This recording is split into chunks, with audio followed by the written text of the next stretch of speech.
Welcome to the Big Screen Symposium 2018 podcast. The Big Screen Symposium took place in Auckland on the 26th and 27th of October. Please note, while many of the speakers use clips in their sessions, we've edited these out to better suit the podcast. In Kenyan filmmaker Wanuri Kahiu's keynote address, she explores the Afro bubblegum movement. What if our art, our stories, our voices were more about celebrating joy than overcoming suffering? Would we think ourselves more worthy of happiness? Using examples of joy traditions and cultures expressed through African art, Wanuri presents an argument for the zeitgeist of joy and hope. Thank you so much. It's such a pleasure to be here. And it's such an honor to be in such a beautiful country. You have a beautiful, beautiful, beautiful country, and we're privileged and glad to be here. So I've been invited to speak about what I believe is the current zeitgeist, which is a zeitgeist of joy. And if you don't believe it is, I'm hoping that the next couple of minutes convinces you. So I recently made a film called Rafiki. It's a coming-of-age film about two girls in love and the change their love brings to the world around them. Making the film reminded me of a Lucille Clifton poem that asks, "What have you traveled towards more than your own safety?" I often wondered about that question. What had I traveled towards more than my own safety? And what will I travel towards more than my own safety? Making Rafiki gave me my answer: joy. I travel towards joy, creativity, and freedom of expression more than my own safety. I made Rafiki in 2017 after submitting the script to the Kenya Film Classification Board, who issues licenses to shoot films. Once the film was completed, I submitted it again to the Kenya Film Classification Board for a rating. Instead, they asked me to change the end of the film. To them, the ending was too hopeful. The ending suggested that people in same-sex relationships can be accepted in Kenya. This was not the impression they wanted the film to leave. They would have preferred the end was more remorseful. That was their word. Joy and hope was not the message they wanted the film to send, and as a result, the film was banned. That means the film cannot be distributed, exhibited, broadcast, or possessed within the Republic of Kenya. To the classification board, the film was not a reflection of the spirit of our time, and we were not ready to see images of ourselves that did not fit in the approved status quo. In that instant, the joy I tried to preserve in my film became an act of dissidence. Choosing joy vilified me among family, friends, people in my community, and my nation. I have family members who still do not speak to me because of a film they have not seen. Joy was not a safe option, but still I chose it. The Film Classification Board seemed to forget that as an artist, all I am is a reflection of the time I live in, and any work I create is made at the right time. And as an Afro bubblegum artist, I choose to create fun, fierce, and frivolous art full of hope and joy, because I live in a time of joy and abundance, as well as protest and survival. The Afro bubblegum genre is growing, and it's now becoming the norm, the language of young modern artists. Apart from using it to describe our own joy and hope-filled work, we now use it to record past traditions and modern joy cultures. Afro bubblegum is changing the perspective of us, people of color, and advocates for fun, fierce, and frivolous views of ourselves through art. Afro bubblegum art creates, commissions, and curates non-agenda pop art. Art for art's sake. It is imagination-first art that gives us the possibility to imagine more than pain and suffering. And not all art is Afro bubblegum art. It must pass a test. In Afro bubblegum art, you cannot have two or more Africans who are sick or dying, in need of saving, or who are hopeless, desperate, or lost. As people of color, we've become used to seeing ourselves or used to our imagination weaving tales of woe and damnation. Perhaps this is one of the reasons that the majority of African cinema is so hurt-filled.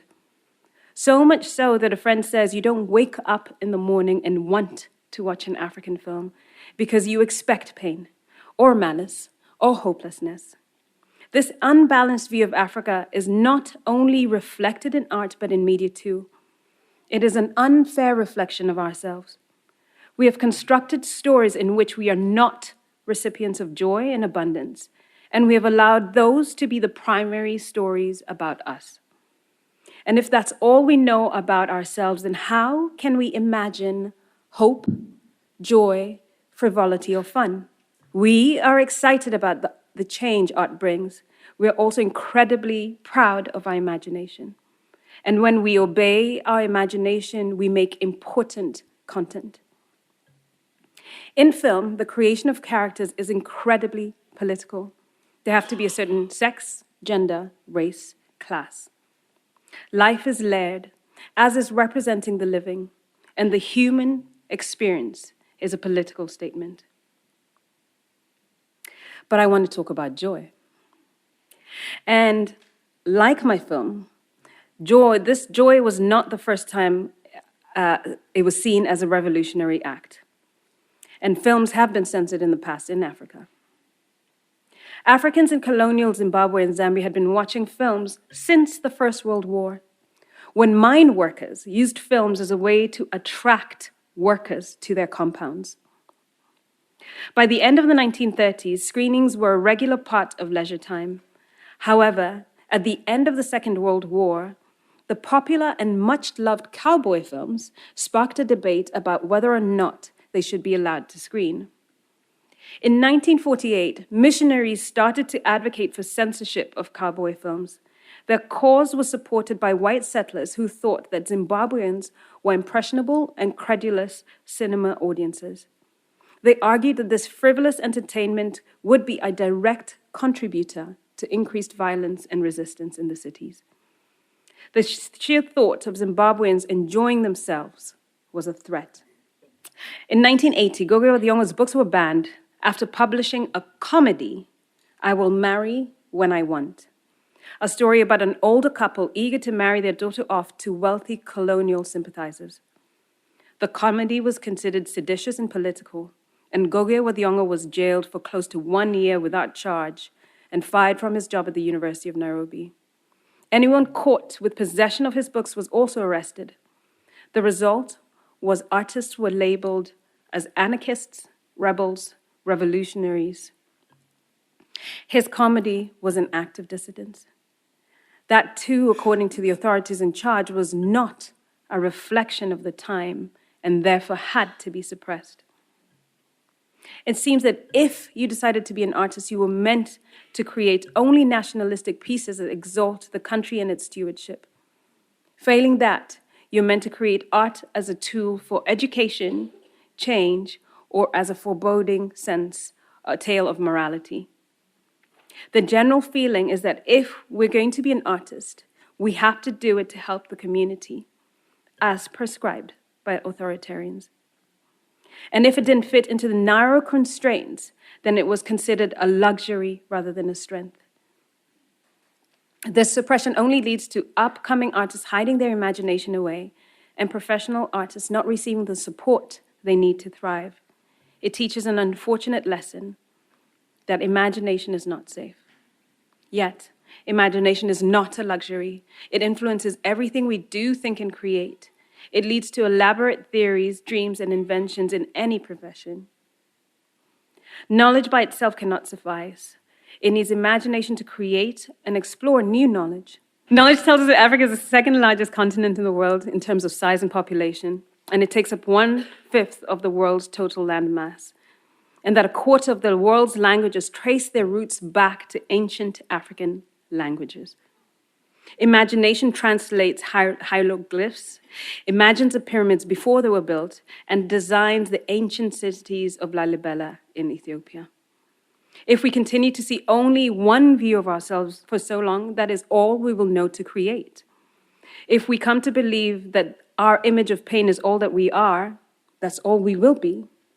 There are few countries who offer support to artists. So to create, we find work in foreign agencies or non-governmental organizations, and art becomes a tool to promote agenda. It is not an expression of ideas, but rather a tool to help other agencies get their message across. And then these images becomes the ones that people associate with our continent, and worse, becomes the images we associate ourselves with. If we watch ourselves in the same TV and read the same media everyone else does, why would we believe anything more than we see? Whatever the reason, we need a new way through.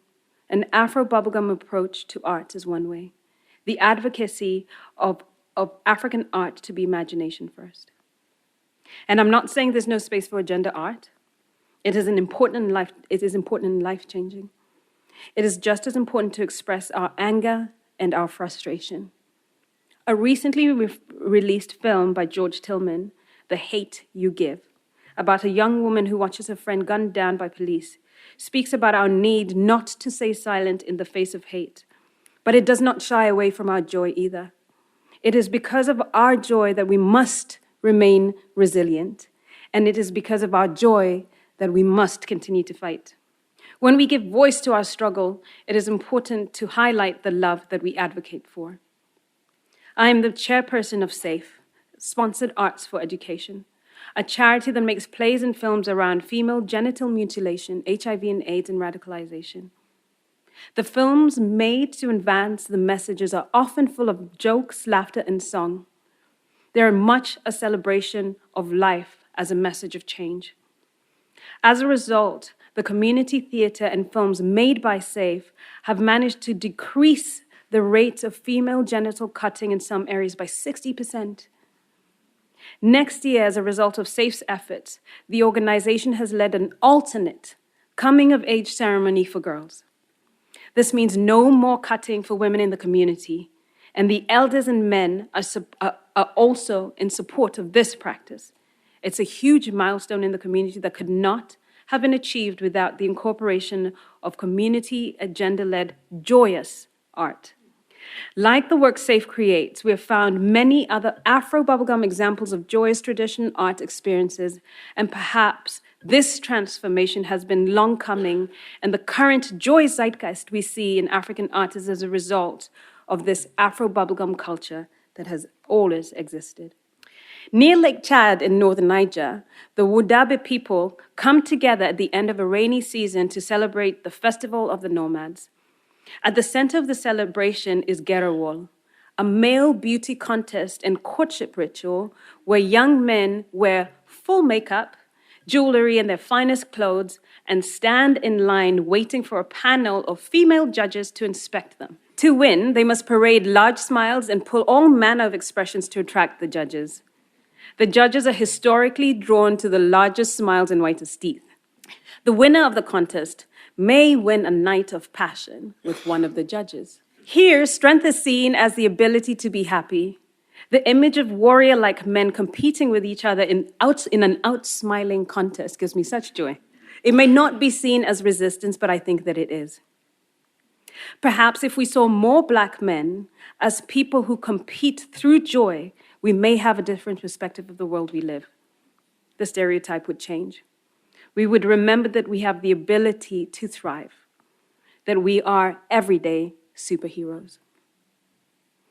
Between the 1960s and the 1980s, African film magazine comics or lookbooks were published across Anglophone Africa. The comics were vibrant, fantastic, and fun. They followed the adventures of superheroes like Son of Samson, Cobra, the serpentine Shiro, and the Spear. An African crime-fighting hero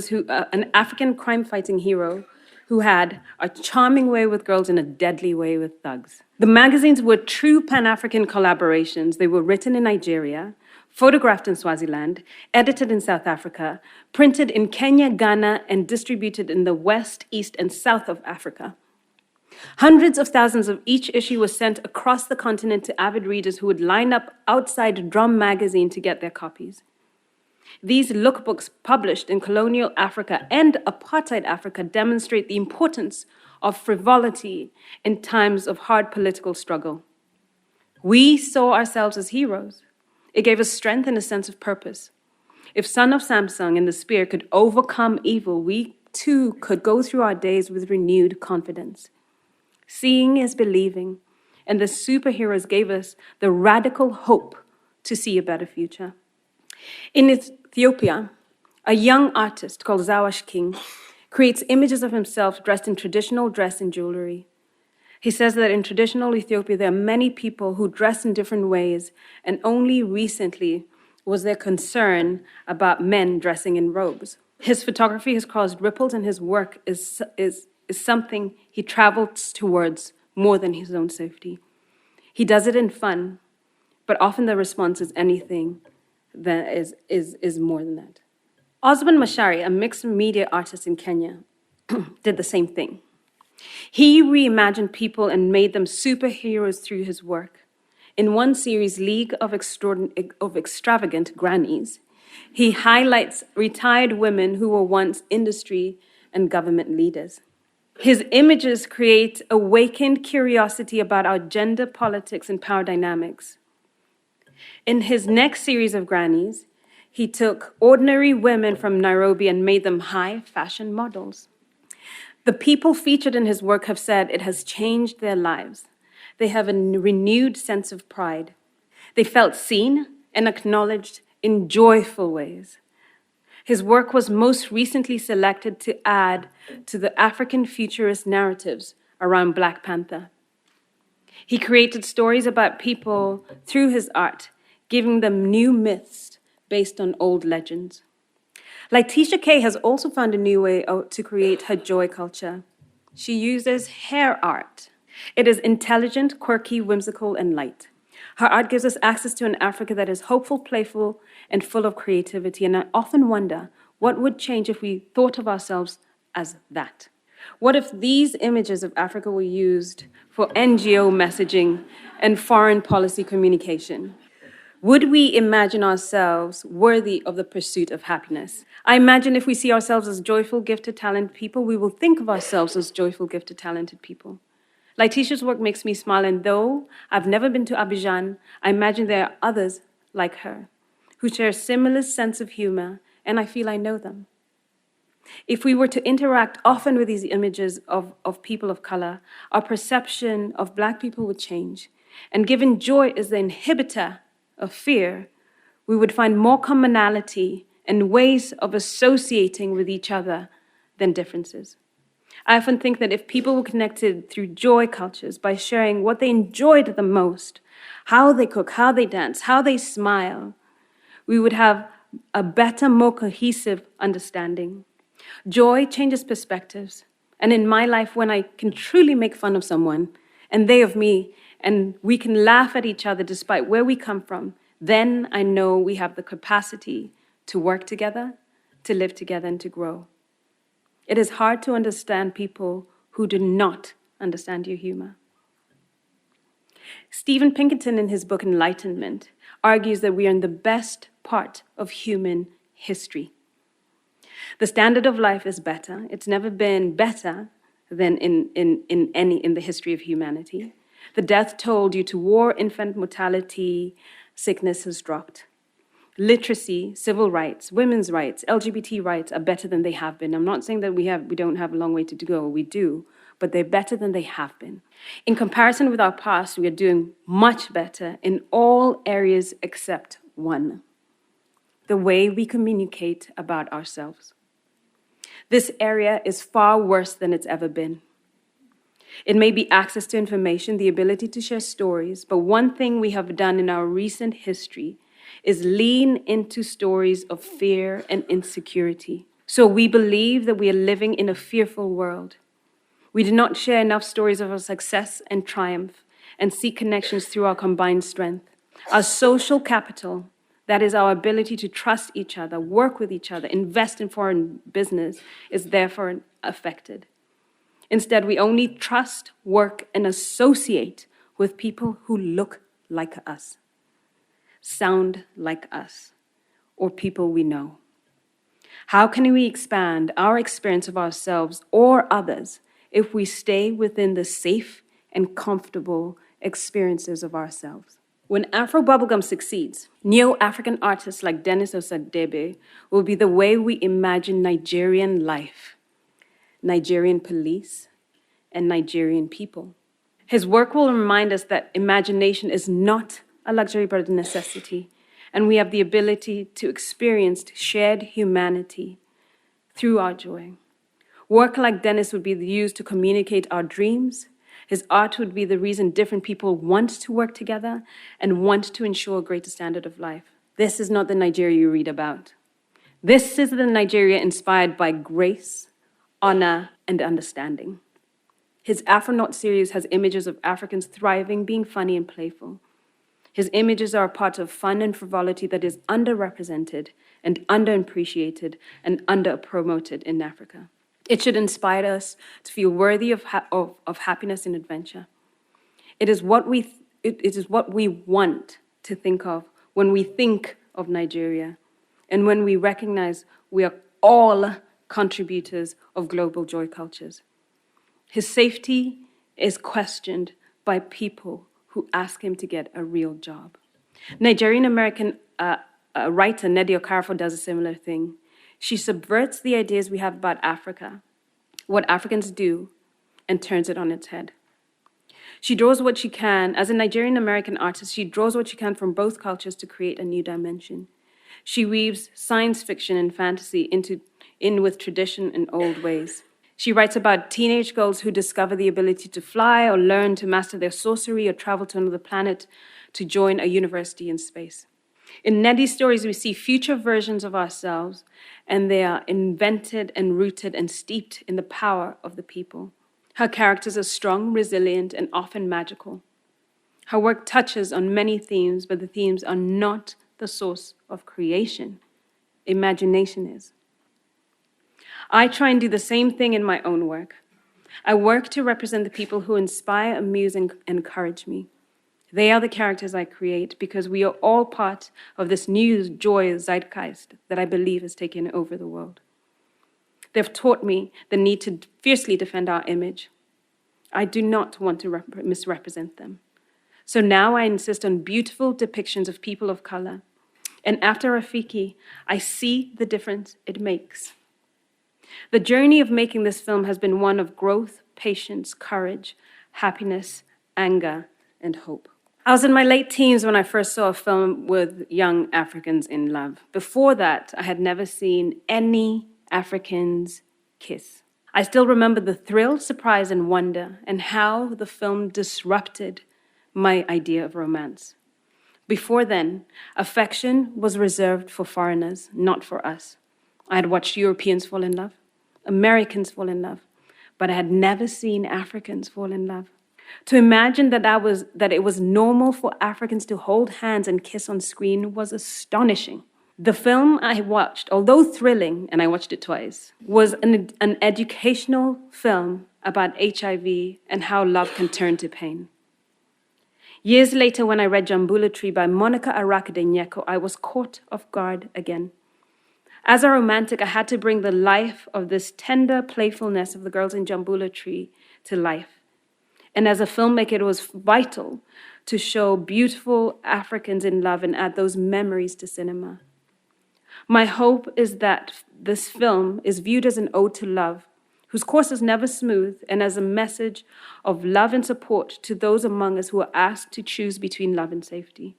Rafiki is my first conscious and deliberate Afro bubblegum film after the creation of the genre.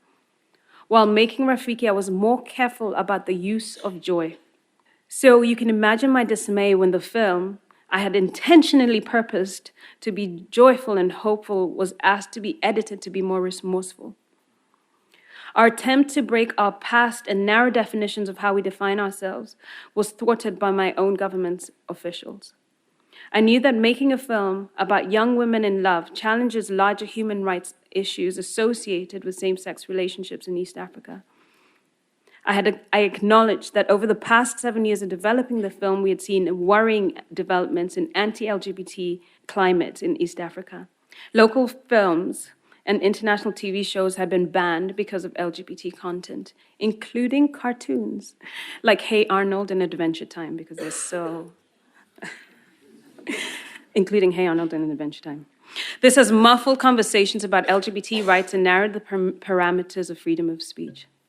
We knew filming Rafiki would challenge deep-rooted cynicism between same-sex relationships among the actors, crew, friends, relatives, and larger society.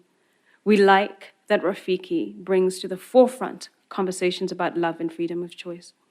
Not only freedom to love, but also the freedom to create stories. In our effort to release the film in Kenya, we sued the Kenya Film Classification Board for freedom of expression. Though our constitution is young, it allows us the right to freedom of expression and freedom of creativity. As part of our advocacy, we argued for the ban to be lifted for 7 days in order for the film to qualify as a Kenyan entry for the Oscars. The judge lifted the ban, allowing Kenyans to watch Rafiki in Nairobi in September 2018, acknowledging that one of the reasons for artistic creativity is to stir the society's conscience, even on very vexing topics such as homosexuality. That's what the judge said. Rafiki was released in Kenya for 7 days, and we sold out every theater. The people the film had been made to watch understood the nuances, and many, many, many LGBT youth felt seen and acknowledged. After the 7 days, the film was banned again, and we continue our conversation about our right to joy, and we include the larger conversation about our constitutional rights for freedom of expression, and push for reform for colonial legislation that has not been upgraded since the introduction of our constitution. Our film, made to celebrate our vitality, has taken its own life and has pushed us into spaces of advocacy. Despite the limitations of Kenya Film Classification Board, we strongly believe in the country's new and rather young constitution that allows us to express ourselves. As we work to return the film from exile, we ask others to join us in questioning what they are willing to travel towards more than their own safety. And we know that hope and joy that we celebrate in our work is indeed in keeping with the spirit of our time. Joy is political, and our joy matters. Joy is underfunded, underpromoted, underappreciated, but it is always and has always been a part of our expression as people of color. And when we all begin to take joy more seriously and see us as the second largest population of people that make up us as Africans, second largest population of people that make up 14% of the world's population. When we see Africans as successful, laughing, loving, and being joyous, and when we imagine Africa, a landmass of 1/5 of the world's total landmass, as glorious, full of wealth, knowledge, and information, then what kind of world would that be? What different perceptions would we have of Africa and people of color? Would we think of ourselves as worthy of more happiness? Would our happiness affect our world, make it more livable? When I write, I think of these things.